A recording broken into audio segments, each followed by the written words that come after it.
Di daerah Bandung ada satu restoran yang cukup terkenal. Orang-orang yang tinggal di daerah sana tuh pasti tahu lah tempat ini di mana dan apa namanya ya. Di resto ini sebenarnya nggak ngejual banyak menu. Menu yang direkomendasiin mereka itu yang paling terkenal ya, itu ikan goreng sama ikan bakarnya.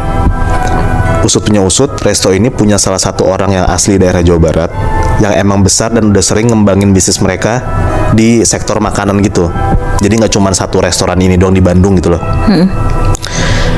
Restonya ukurannya ya lumayan gede.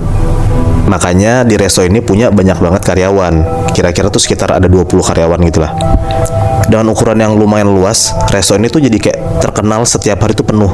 Dan sering banget antrean tuh panjang banget lebih. Nah, tapi suksesnya tempat ini tuh sering banget jadi pembicaraan sama banyak orang. Banyak orang ngejudge juga katanya restoran itu penuh karena pesugihan atau pakai penglaris gitu. Nah ini tuh makin jelas banget setelah beberapa karyawan mereka itu juga nemuin hal-hal janggal. Ada salah satu karyawan yang namanya Adit.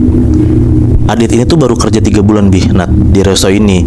Dan dia tuh emang anak rantau gitu. Makanya dia nggak punya tempat tinggal lah di kota itu. Nah Adit selain jadi karyawan di sana, dia tuh juga dipercaya sama bosnya buat kayak ngejagain restonya kalau tutup lah. Nah makanya dia tuh kayak di-hire 2 kali gitu loh. Yang pertama jadi pelayan, yang kedua tuh jadi kayak ngejagain tempatnya. Nah makanya si bosnya ini tuh kayak ngasih satu kamar di kos-kosan deket restonya itu. Oh di dekat restorannya itu dia dikasih kayak semacam tempat tinggal. Iya kayak fasilitas gitu kali ya. Oh deket dari resto, terpisah gitu kan? Iya tapi deket banget dari resto itu. Nah ada satu hari di mana resto ini tuh bener-bener rame banget. Adit sama beberapa temennya tuh sampai kewalahan lah. Dan ternyata itu ngebuat banyak banget karyawan di sana yang capek dan sakit lah, beberapa ada yang tumbang lah gitu. Nah kebesokan harinya pas Adit datang ke resto itu, dia ngeliat ternyata emang banyak banget teman-temannya nggak masuk karena sakit. Semalamnya kan emang kerjanya tuh kayak rodi banget gitu kan. Sebenarnya Adit tuh udah rada nggak enak badannya, udah rada sakit. Cuman karena dia kasarannya difasilitasin sama si bosnya, makanya dia maksa diri buat tetap masuk tuh di hari itu. Ya karena dia juga butuh duit nggak sih? Iya. Waktu paginya mereka ini selalu di absen nih satu-satu buat SOP mereka gitu. Nah sewaktu di absen jumlah mereka ini ya 10 orangan lah. Dan ada beberapa juga mungkin kayak pelayan baru gitu buat ngegantiin orang-orang yang nggak masuk, karena Adit pun juga baru ngeliat nih orang-orang ini tuh siapa gitu. Adit nggak kenal lah. Ya intinya Adit dan teman-temannya Adit yang emang udah lama jadi pelayan di sana tuh juga ngeliat gitu pakai mata kepala mereka sendiri kalau waiternya hari itu nggak gitu rame, nggak kayak biasanya. Adit udah ketakutan banget nih, keteteran pas nanti restonya rame. Nah pas di jam restonya rame, Adit ngerasa kayak kerjaan ini ternyata enteng banget. Dan Adit juga mikir kayak 10 orang ini juga tetap kerjanya tuh efektifnya sama gitu loh, sama kayak 20 orang yang biasanya. Walaupun Adit udah ngerasa tenang, Adit tuh juga ngerasa bingung karena sebenarnya agak mustahil 10 orang bisa kerja dan lancar banget, padahal 20 orang aja suka keteteran. Iya. Nah Adit tuh nyari tahu dan mulai nanya lah ke teman-temannya kayak kok bisa 10 orang kerjanya bisa nggak kewalahan gitu. Ada beberapa teman-temannya Adit yang diem, tapi ada satu nih yang bilang, aku ngerasa ada yang aneh sih Dit. Beberapa pelayan di sini tuh juga aku tuh asing liatnya, kata temennya si Adit ini. Di situ Adit mulai mikir kayak apa mungkin ini bukan manusia? Soalnya kalau misalnya manusia ya pasti kewalahan, jelas banget gitu loh. Akhirnya di malam hari sebelum restonya tutup dan udah mulai sepi, Adit coba tuh nyamperin satu-satu karyawan lain buat basa-basi. Nah dari beberapa orang yang Adit datengin, yang kenal sama Adit tuh nyapa pasti. Nah tapi ada yang nggak kenal sama Adit juga, mukanya tuh flat aja, datar banget Nat. Sampai ada satu orang yang didatengin sama Adit. Nah pas banget nih Adit deketin dia, pas pengen ngomong nih Adit ke dia nih, tiba-tiba orang ini bilang, jangan bingung ya, kami cuma diminta bantu. Nah Adit langsung nanya kayak maksudnya tuh apa.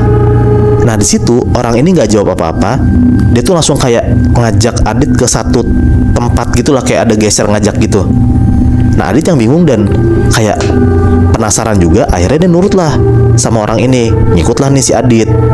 Jadi kayak orang ini jalan di depan, Adit di belakangnya. Nah padahal Adit pun juga baru ngeliat pelayan ini siapa gitu. Adit nggak kenal lah, baru pertama kali juga dia ngeliat ada orang ini di restoran ini.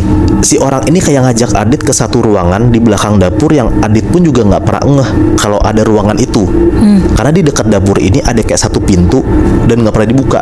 Jadi Adit juga baru ngeh kayak oh ada pintu bisa dibuka.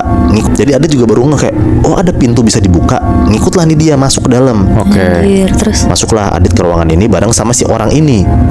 Nah ternyata pas dia buka dan dia masuk jalannya ke dalam, ternyata nih ada lorong panjang dan penyinarannya tuh cuma lilin-lilin kecil doang Bi, Nat, di setiap langkahnya dia. Oh. Adit berkali-kali nih nanya nih ke orang ini, mau kemana, ini mau kemana gitu. Tapi orang ini diem aja. Sampai Adit pun juga takut buat nanya lagi.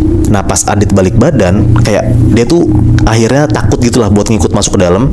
Nah Adit balik badan, orang ini tuh langsung kayak genggam kenceng banget tangannya Adit dan narik Adit buat ngikut lagi sama dia jalan lagi ke dalam gitu.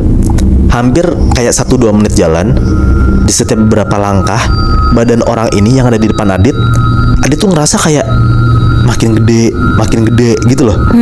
Tapi tuh dia coba nahan dan dia tuh sebisa mungkin nggak takut lah gitu. Sampai akhirnya nyampe nih dia ke kayak di ujung ruangan gitu, ada pintu nih di depannya. Nah si orang ini bukalah pintu ini.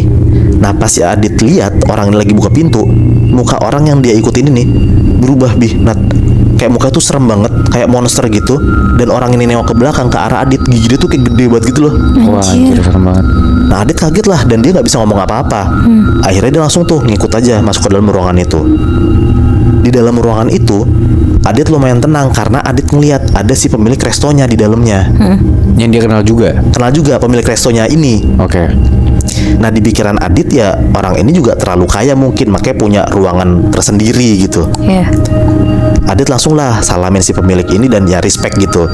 Dan tiba-tiba si Adit ini langsung disuruh duduk di satu kursi sama si pemilik restonya.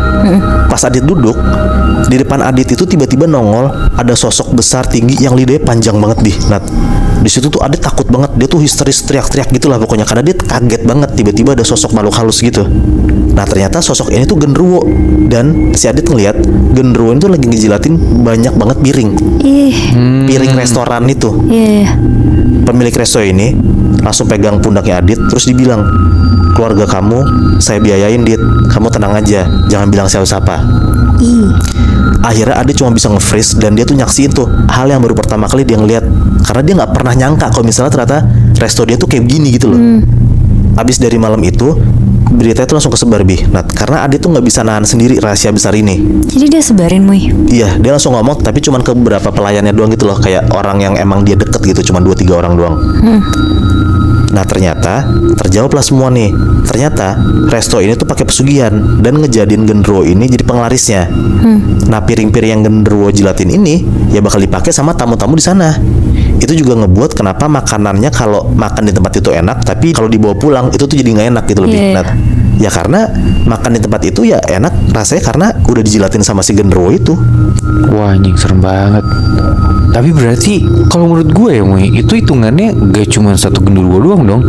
Pelayan-pelayan yang lu bilang tadi juga hitungannya makhluk-makhluk halus gak sih? Nah bisa jadi karena si sosok ini kan bilang kita cuman diminta bantuin. Nah gue nggak tahu tuh sosok ini apakah emang jelmaan doang atau penglarisnya juga. Gue juga masih kurang paham tuh. Tapi yang jelas adalah ada satu sosok yang emang jadi penglaris resto ini, ya si genderuwo itu.